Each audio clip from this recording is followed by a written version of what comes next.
listening to Naughty Narratives, your weekly dose of hot takes, plot twists, and unfiltered book talk with your favorite romance-obsessed besties, Maddie and Kyla. Hello.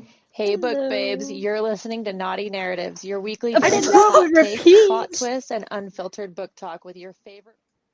Okay, I'm learning something new. I didn't know it would repeat. Well, now we know. Yeah. Funny. Sorry about that, guys. All right. Episode 5. Can you believe it? I am so excited about it. I think about it all the time, honestly. And I'm very excited that we're here. You know what's funny is I didn't even realize today was episode release day until like halfway through the day. And then I was like, oh yeah, episode 3 just released. That's kind of how it was for me too. I was insanely busy for the first like 2 hours at work, and so I just didn't think about it. And then after that, it kind of hit around 10:30. I was like, oh, that's right, it's Tuesday. Yeah. Well, if you're here, if you've listened to all of our episodes, we are so grateful. So grateful. Very. We are here to talk about Shadows So Cruel, which is book 2 in the Court of Ravens series. So, just because we talked about it so much, before we actually get into any of the details, nitty-gritty of the book, did book 2 change your opinion on book 1? no. No? No. I think it did for me just a little bit. I know. I still think maybe 4.5 stars. Like, it wasn't drastic. It would have gone from like 4 stars to 4.5 stars. But I do think that book 2 changed book 1 for me. Excuse me, so sorry. Okay, I don't disagree with you. I kind of feel the same way, but there's a big part of me that, I mean, I Marco Polo'd you and I told you what I knew what was going to happen in the end. And then it happened, and I was so freaking upset when it did. It was a little predictable, yes. It was. But she also wrote it out super well. I sobbed. Let's get into the beginning of the book first. Yeah. That's like big ending. Anyway. So we find out, well, I guess she goes back to mom and dad.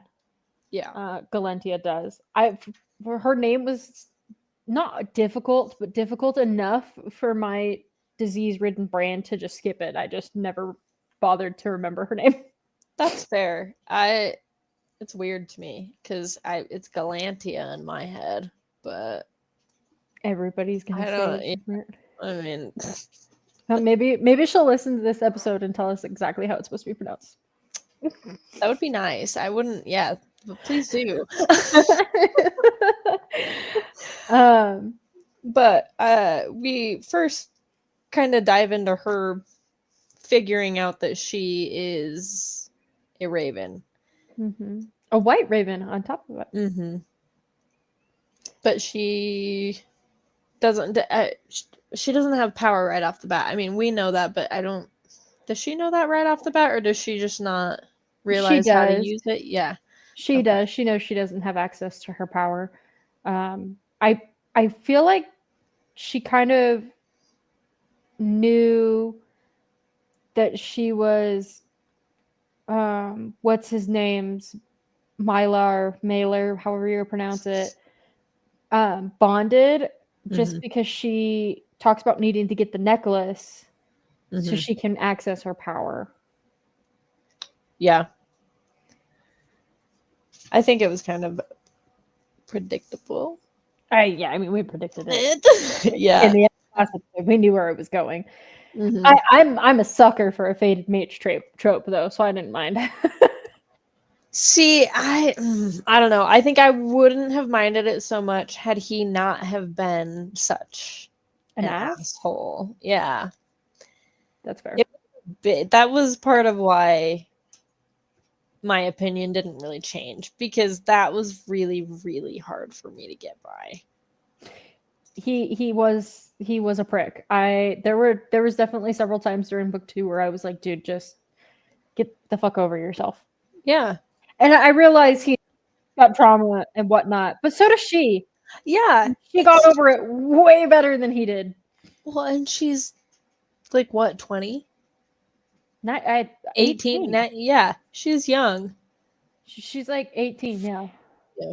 Well, very mature, but Oh man. And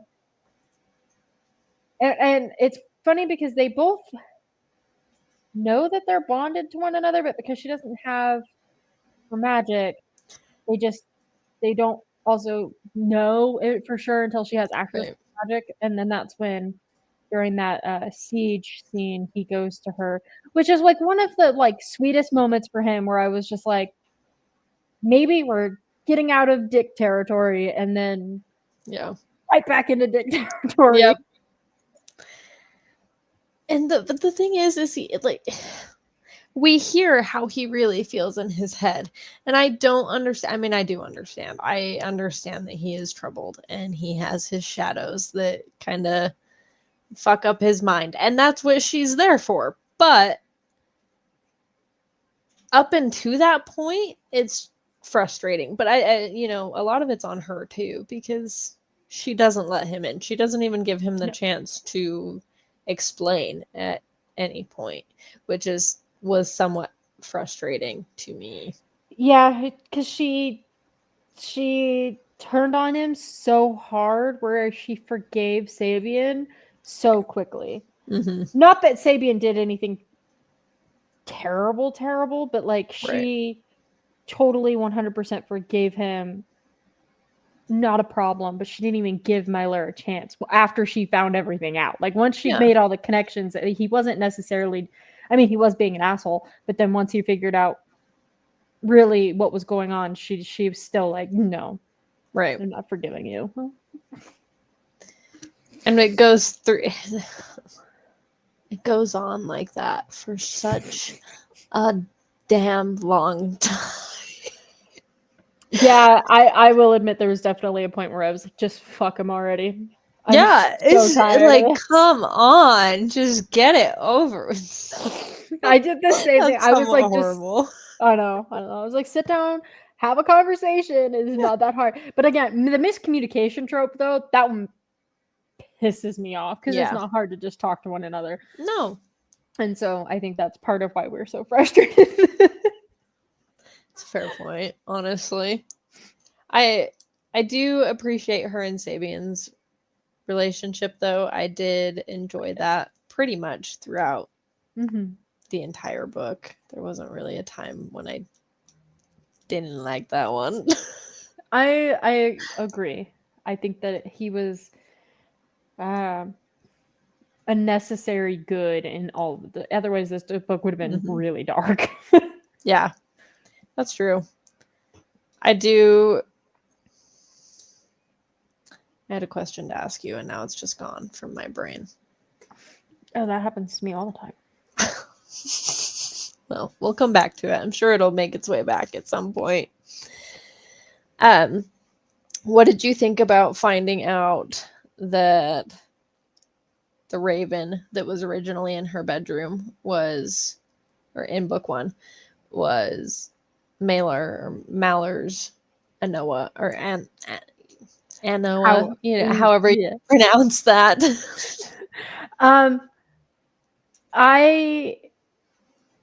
I have when they did the scene in book one where they talk about the buttons not being his Noah's thing that he that collected the raven. I kind of had suspicions, and he didn't seem to care that there was a raven getting into her room. He didn't. So I had suspicions already that it was him. And then confirmed it when he made the little ribbon bracelet thing. What kind of surprised me is that he cut the ribbon off of her in book one and made such a big scene about it being courted from another raven. That was kind of, but I guess he hated her. I don't know. He had to have known. See, And that's where I was kind of, I don't know, because he also at one point has a conversation with Sabian where they kind of come to the realization that this has happened, and both of them almost act just confused. Where did this come from? Who could have done this? But then it never really comes back to that at any point until the next book. There's no emergency behind any of it. Yeah, they don't seem to care. And I really think that Mailer knew that it was his raven, which really bothers me because he's like shocked that Right. she's a raven, but he knew that his mate was a raven. The whole thing bothers me. That's like a plot hole almost. Not a big plot hole, but a plot hole. Well, yeah, he was so entranced from her or by her from the beginning that and that was easy to see, and then he talks about it, but I don't know. I like the way that this author writes. I think that she's very good. I did enjoy this book, but there were some parts of it that I think could have been done a little different or made a little bit better. I think that I really love the way she writes. I thought she wrote phenomenally. There was like some questions, like I didn't understand why all of the ravens had shadows. Mm-hmm. That confused me. That confused me too. Because I was like, where did this come from? Now she's draining Sabian. Is the shadow their magic? Mm-hmm. I was a little lost, but I just kind of went with the flow. Yeah, and I don't know, you finished it a lot faster than I did. Maybe it was because I kept picking it up and putting it down throughout the week. I didn't just, sit and read it, but I don't know. There was just something about it to me that I felt like it was missing something. I felt like it was really short. Yeah. Like there definitely could have been more detail, especially in the city when she clears out the shadows. I felt like we kind of just maybe the world wasn't built out very like descriptive enough, but it just felt like it was like a city. She's cleared out the shadows. Right. Well, and they talk about how beautiful it is, so you'd think that we'd get a little bit more of a description than what we get, but Yeah, we got like obsidian, glittering obsidian, mm-hmm. but beyond that, I couldn't picture the city in my head. No. I agree. And they seem to clear out the city pretty quick from all the dead people. That was actually grossed me out. I was like, oh, I mean, it makes sense, but oh. I didn't, I didn't like that. I didn't, especially when he decided to go find his sister. I did. Or even the school or wherever where they all locked themselves into the tower. They locked themselves in the tower, and it wasn't the shadows that got them, that they starved to death. And I was like, dude. That's the stuff we got like really good descriptions on, but then like the stuff that I would have liked to have is like a palate cleanser. There wasn't as much of a description. Even the cave with the spring, there wasn't a ton of a description.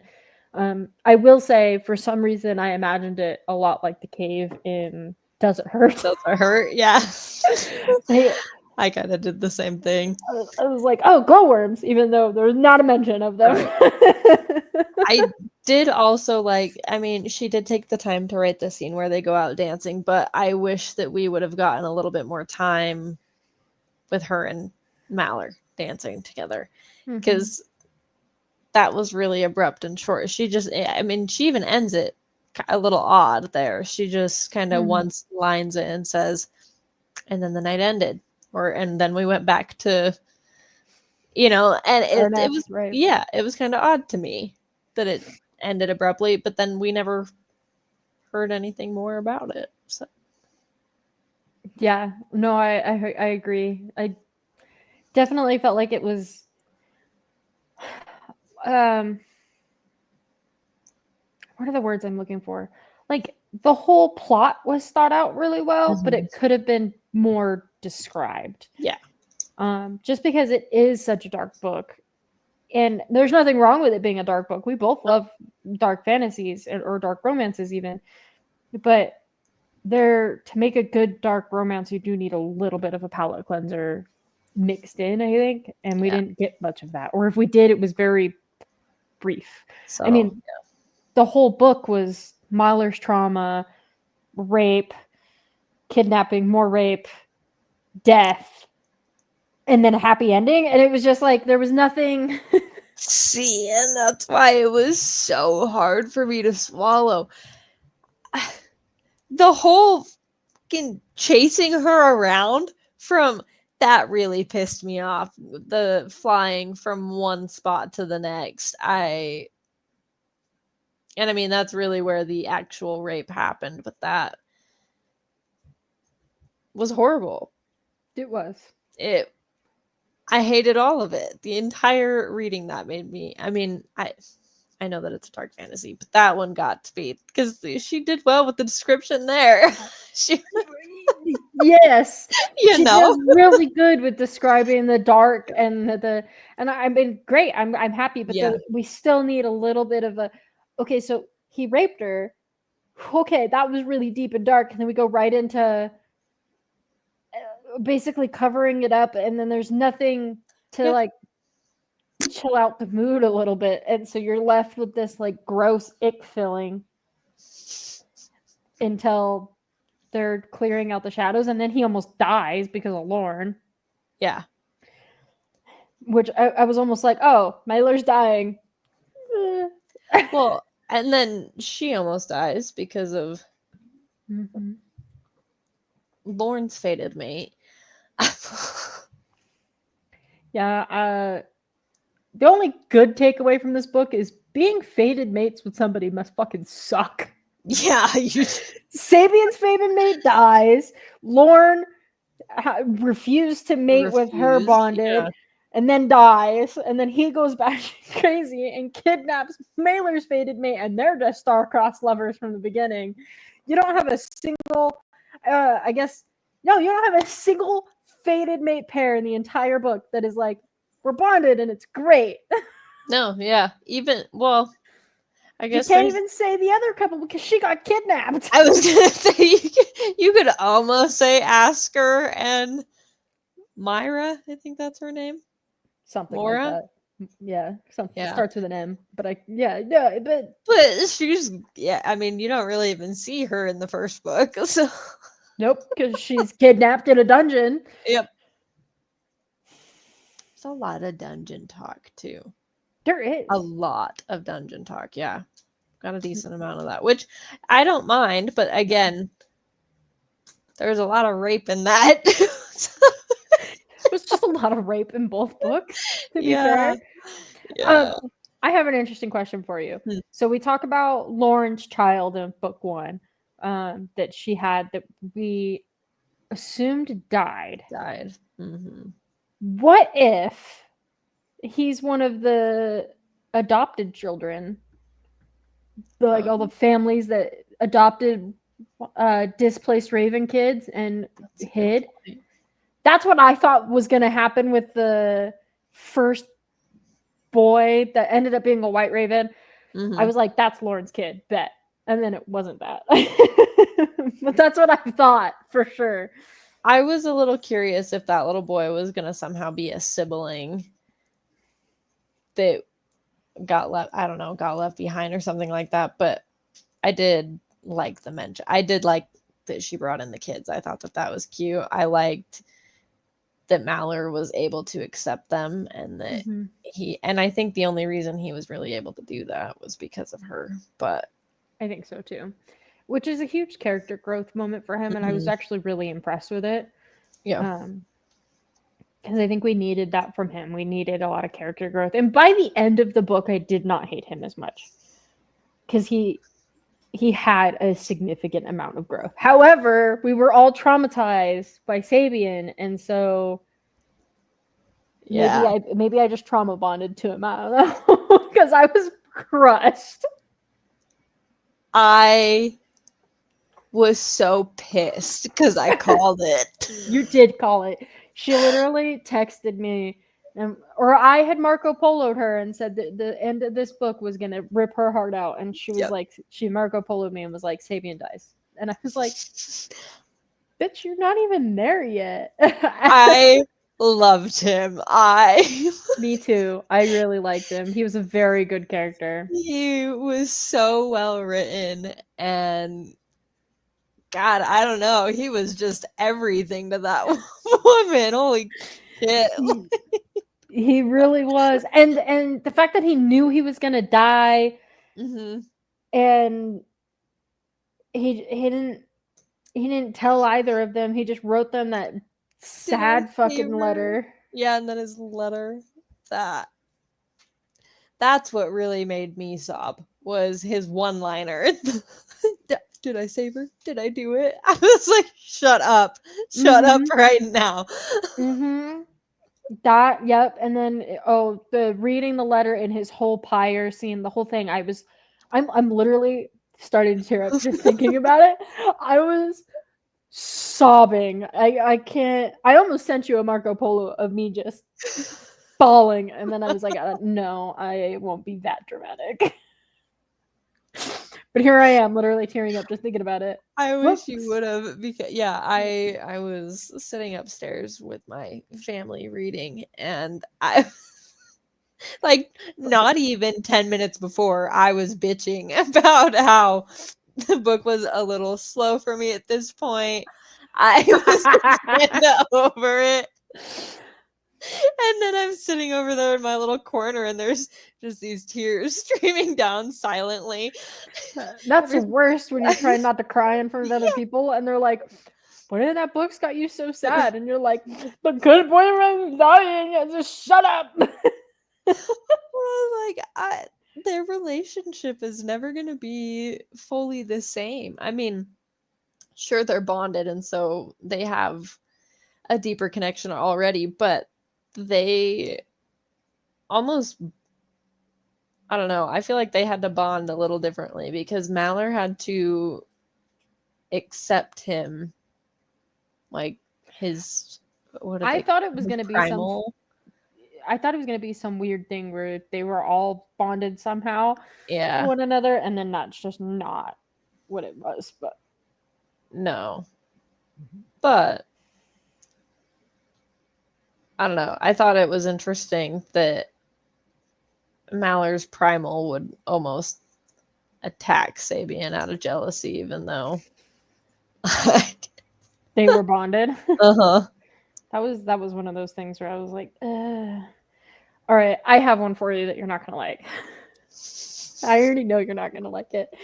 How did you feel about the whole him wanting kids when he did, and how badly he wanted an heir? That made me mad. Won't lie. Yeah, And the mention of it in the end of the book, I was just like, I didn't want to hear it. I didn't really appreciate it, honestly, and I did not like that Sabian had to go out of his way to say if she was fertile at the time or not, basically, you know.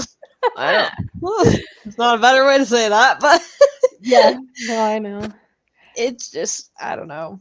It's one of those things that makes you, it just kind of makes your skin crawl. It pisses you off a little bit. I don't know. I would, and I kind of felt the same way at the end, and I was also a little surprised still that she didn't end up pregnant at the end. I think I'm thankful for that, though. Yeah. They have, I like, they're real people. They have so much they need to work through. Yeah. Before me personally, I would never consider raising a kid, or even thinking about one, it was in a war situation like that. No. Which is one thing that, to circle back to like Onyx Storm, that I was really happy Rebecca Yarros came out and said that she wouldn't do that, because they would have common sense enough to not raise a kid during war. And so that's kind of one thing that I liked about Onyx Storm that I didn't like about this, is he was so adamant about having an heir, and I was like, they're in the middle of a war, they fucking hate each other. Yep. And like, the whole thing just doesn't make sense. Like, it just, why? Any woman in her right mind would be like, no, not right now, man. We have to get through some shit first. I think it's because I don't know, we don't get to see any real, well, I mean, we get to see a little bit, but we don't really see a ton of depth when it comes to their relationship beyond the sex and the trauma. So I was gonna say in Sabian's death, but that falls under trauma, so yeah, you're not wrong. so This is, to me, like, for fated mates, I'm a sucker for a fated mates trope, but I will say that I do appreciate when they fall in love, even despite the bond. Like, yes, the bond brings them together and lets them know that they are made for one another, but that doesn't necessarily facilitate loving one another. Right. Whereas this book, it seemed like, no, you're mated, that you are bonded, that is who you love. And even though clearly I don't think Malar and Galentia would have meshed very well otherwise, like personality wise. No, I don't disagree with you. I think had the bond not have really been there, that he would have just kind of been shoved off. She would have just spent her life with Sabian. There would have been, I don't know. I feel like it would have ended up. Where did they want to go? It started with an L. Where Sabian was from. They wanted to go visit his hometown. Yeah, I know what you're talking about, but I can't remember what it was called. I think that's what they would have ended up doing. I think. No, yeah, that he would have left. Yeah, the story just would have turned, and that would have been it. Which, of course, is why it's not that way. But I wish there was just more depth to Myler and Galentia's relationship. Yeah. Because it just makes it feel like they're nothing but trauma bonded to one another. Right. And that she's a void and can absorb his shadows. But even that is somewhat confusing, because we hear all of a sudden she can absorb shadows, and then she is supposed to absorb his because they hurt him, and then she can now absorb his powers and use them, and so she's no longer just a void, she's also a thief. And the development of that was just slightly odd to me. That's why I don't, because again, Myler is one of the only ones that has the ability to shadow wield. Yet she's stealing shadows from Sabian to feed the void. The whole thing just the whole power thing didn't make a lot of sense to me. It made much more sense in book one, but then you brought her into the mix, and then you tried to complicate it as to her feeding off of Sabian to sustain herself, and that just didn't make any sense to me. No. And then taking his power fully at the end when he died was odd to me also. I understood why, but I don't know, because the concept of the powers with her were just so odd to me that didn't make a whole ton of sense. Because what is she now? A void, a thief, a shadow wielder, a death weaver, and now that's what it is. A pathfinder. Yeah. I mean, I understood I really actually kind of understood the void to thief thing. Like, she absorbs the shadows and therefore can wield them as well. Like, that I understood, but stealing everybody else's, like, that's, and calling that shadows too, I think that's where maybe it's confusing, is that you call all of their powers shadows, including Mylar's death weaving. Those are literally shadows. Right. And so maybe that's why it's just confusing. Whereas she's a void, she absorbs their abilities. Call them something else other than shadows, whatever. And then it would have made a little bit more sense. But I feel like even then, at the end of the book where she absorbs Sabian's ability to be a pathfinder, she wouldn't have been able to keep that after his death. Right. Well, and did she absorb the full power of being a pathfinder, or can she just now create weapons with her shadows, like his bow and arrow and the daggers that he throws? I don't know. I just have questions. I know that, and We this need is a third book that just this explains is. the magic system. But the thing is, that's the thing with any book. You have questions at the end, no matter what. I mean, we're always going to have questions, and I'm always going to want an answer, and they're never going to give it to us because it's fucking fantasy. But it's I kind of agree and kind of disagree. I always think there'll be questions. However, in a finished duology, I feel like we shouldn't be questioning the magic system as much as we are. that's I fair. totally am for being confused for book 1 and even half of book 2, because that's all it is world building and magic building. However, by the end of book 2, I should be like, this is how the powers work. I get it now. Yeah, that's fair. For like at least 95% of it. But I feel like this one, I mean, maybe it was just me and I just didn't understand it. And that could be. I'm not Well, that all makes the way two there of all us the then. time. I know. Both of us are not all the way there, though, Well, Maddie. I was gonna say, to be fair, Ow, my each of us headphones. probably two halves. We make a whole. Maybe.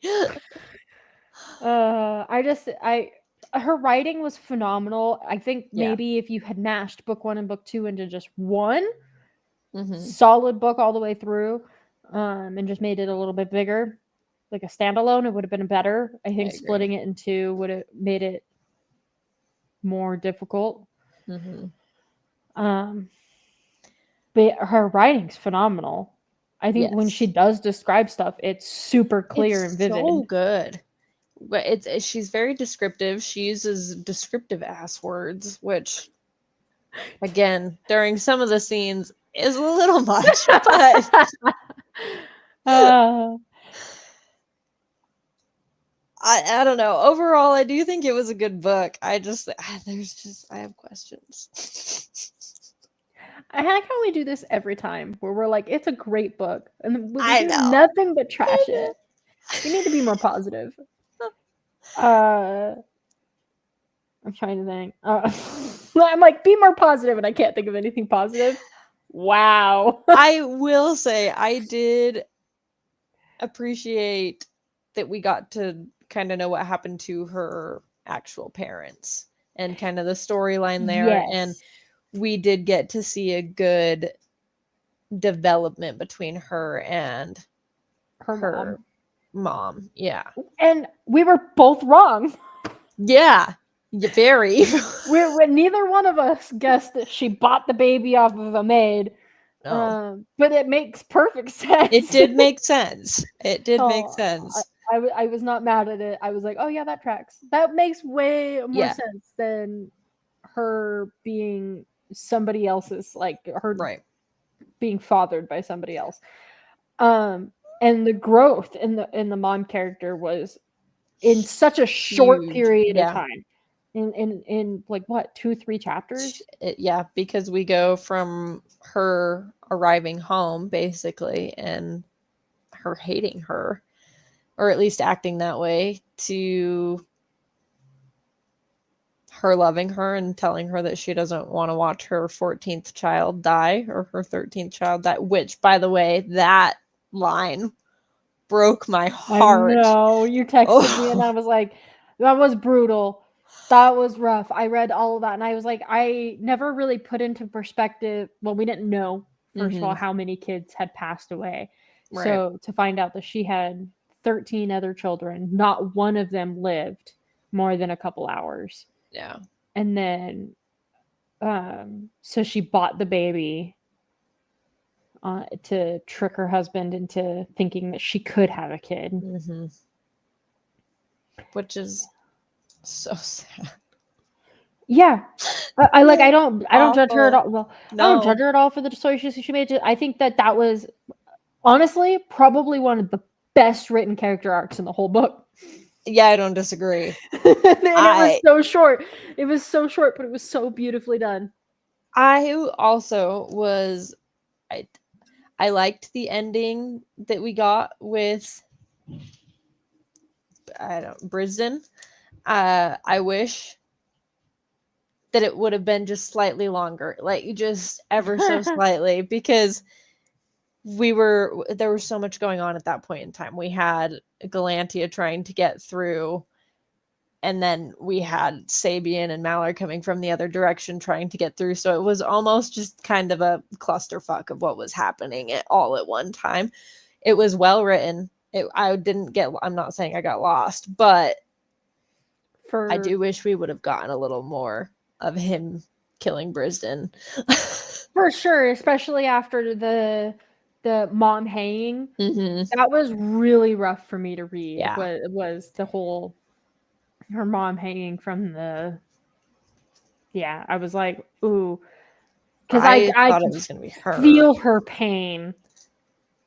Well, and when we read that vision in the first book, that was not the character I thought we were gonna lose to that. I genuinely thought it was gonna be Galantia. I thought that's how book 2 would end somehow, and then we had that like in the middle of it, and I was like, oh, I was wrong, so wrong about a lot of things, but and that's where that like really good writing comes in. I hope you can't hear my headphones. My battery is low and screaming at me, and that's freaking me out. And that's where that really good writing comes in. What that really impresses me is like that stuff. Everything came full circle. There wasn't anything that didn't have a follow through. Yeah. Even if it didn't necessarily make sense or we wanted it to be different, whatever, everything had a follow through. Right.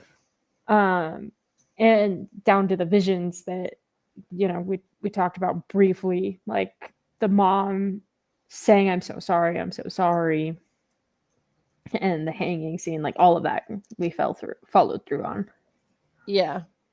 And she did really well at writing the connection, making us feel connected to her biological parents as well, because she connected, I thought at least she connected it really well between Malor and her dad and what happened when he got to Volterris. Mm-hmm. I enjoyed that a lot, so I like the way that she wrote that. It was sad, but it was really good. Right, for sure.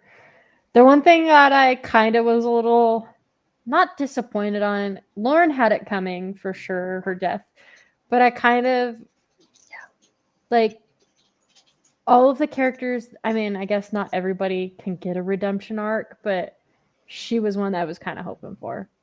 As awful as she was in the first book, I was kind of hoping for it in book 2, and that's not where we went at all. I didn't think that she would bond still at any point, but I was hoping that we would get to see her kind of just go into her singleness and become this badass Death Weaver that's super powerful, because we also don't get to see her use her powers a ton. We get to see it for a split second in the first book, really, with Galantia, and then we kind of see it there at the end when they're clearing out the shadows from Volterris. But right, and that's exactly how I felt too. It was like, we know she's a badass Death Weaver, but due to her trauma and everything else, we just don't get to see as much of her as I thought we would, and not a single thing in a remotely positive light. Everything was super, super negative or super, super traumatic, and I would have liked to have seen her become a badass heroine side character. I think she totally deserved it. Well, and she had, her backstory was so terrible, you know, right? like, there was no growth from that, unfortunately. No, and I mean, even Myler had such a little growth for the same backstory. I don't know. I just felt like if we were gonna not give Myler as much of a redemption as he got, then I would have liked to have seen it in Lorne. But we didn't really see much of it in either of them. How did you feel about? I feel like we kind of expected this, but how did you feel about Sabian's fated mate being Asker's daughter?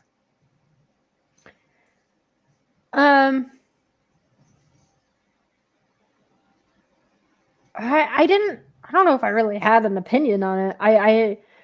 What shocked me and traumatized me was that she was pregnant when Yeah. she died. I had no idea. They also, book 1 made it seem like it was his fault, Sabian's fault, that she died. Mm-hmm. And then in book 2, we find out it was never Sabian's fault, and they knew it wasn't Sabian's fault. Yeah.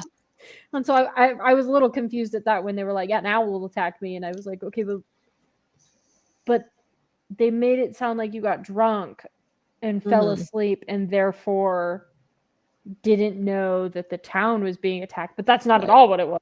He No. got attacked. He got attacked. Yeah. By So, an owl or something, right? yeah, by an owl. Yeah. And so, which I guess is, you can't be like an owl. That's fucking weird. They're ravens. I was gonna say, I do remember reading that at first, and I kind of, because I read fairly quickly, and sometimes I just kind of skim over the words, and that was one where I stopped and I was like, wait, and I had to go back over it again to make sure that I read it correctly, which it does make sense. It connects, but It takes a second. yeah. It takes a second for your brain to process it because it is one of those things where you're like, an owl attacked him? How Yep. the hell did an owl? Oh, he was a raven. Mm-hmm. Duh, not a person. Although owls can be kind of terrifying. So, like, I'm not Yeah. judging anybody who's been attacked by an owl and lost. Because they're huge. Yeah. But That's hilarious. I definitely, that was one thing that irritated me, I think, though, was that we blamed Sabian in book 1. Totally blamed him. Down to he blaming himself. And then to Mhm. find out in book 2 that that didn't even happen the way that it was explained in book 1. No. What really pissed me off is because of that, he had the option to let Mallard die, and he could have lived with Galantia. And I understand that her pain would have been horrible because they were bonded. I don't care. Okay, her relationship with him was not the same as it was with Sabian. They may have been bonded, but it was not near as deep. No, then that's what bothers me is they were fated mates, but that was it for their relationship. Yeah. There was nothing more until the end of it when they trauma bond over Sabian's death. And I was like, no, there needs to be more to that. Like, oh, golly. Like, Sabian was a phenomenal character. And I think that's why his death hit both of us so hard, is we both loved him as a character. We loved that even despite everything that happened to him, he was still good. Yeah. He was so kind and sweet. Just the things that he would think of, to take care of her. The smallest little things. It was so sweet. And then you just killed him. And I knew it was fucking coming, but it's fine. It's fine. I know why you did it. I don't disagree with it. I'm just salty about it. It's gonna be one of those deaths that we're forever like, that was a bullshit death, shouldn't have happened. Yep. Like Liam, bullshit death shouldn't have happened, Mhm. but what are we gonna do about it? I know. I do kind of Oh. wish that we would get a third, though. I'm not gonna lie. I mean, as I was saying that I didn't love this one, but I if she came out with a third, I would read it. Oh yeah, for sure. And there's other books she's got. I was looking at her website when I was putting it on our Mhm. website. She's got other books that I'm totally interested in reading, and I'm going to put on the TBR when I finally update the TBR. I added so many last night. Well, maybe not so many, but I added some last night. I have a TBR on Amazon that's like 115 books long. But some of them I have purchased and since read, so I need to go through and clean it up. But I was looking at her anyway. I was looking at her website, and she's got a couple other books that I was like, oh, that would be fun, and they're standalone. So I was like, we definitely need to read some of those and throw them in. But I haven't done that yet. I'm down for that. We do need to kind of get into some more standalones than we have. We've kind of popped off with a few series here at first, which fine with. I like that. They're great. They've been good, but I'm excited for some of the I feel like standalone. we've done pretty good. I mean, we had Onyx Storm, which was our very first episode, but we didn't really go into the other two. That's And fair. then- Maybe that it was just because we did 2 episodes on that one. That It was a big book, though. yeah, And which you, as our fans, you can expect that if it's a really big book. I mean, mostly because there's a lot to talk about, and 2, Mhm. it's going to take us longer to read it. So rather than, we'll just split it into 2 episodes so we have the time and can get into a deeper dive. And we're not doing a 2-hour long episode. Even this is longer than we've done on any. And I thought we were for sure at like the 20-minute mark of this. I was like, damn, there's not much else for us to talk about. And here we are, longer than any other episode we've recorded. I know. That's funny. On that note, if you saw my TikTok earlier, you'll know which book we're reading. But we're reading Dark and Shallow Lies. My book. I'm excited for this one. Very, very excited for this one. I'm on page 5. I have not started it yet. I read the back 9. of it when it got here. I'm on page 9. So far, page 9. I'm barely touched into it. It's interesting. I'm not mad at it so far. I'm a little curious to see how the magic system works because it's going to be different. But I'm excited. I like your bookmark. Thanks. Thanks. I should send you one. I have more. Although I will say this, it falls out. It's too thick of a metal because they're little metal daggers. Let me just show you this over what. They're little metal daggers, but they're kind of thick, and so they just slide right out of the book. There's nothing holding them in there. So, but they are cute. They're very. I like them more to just be on my bookcase more than anything.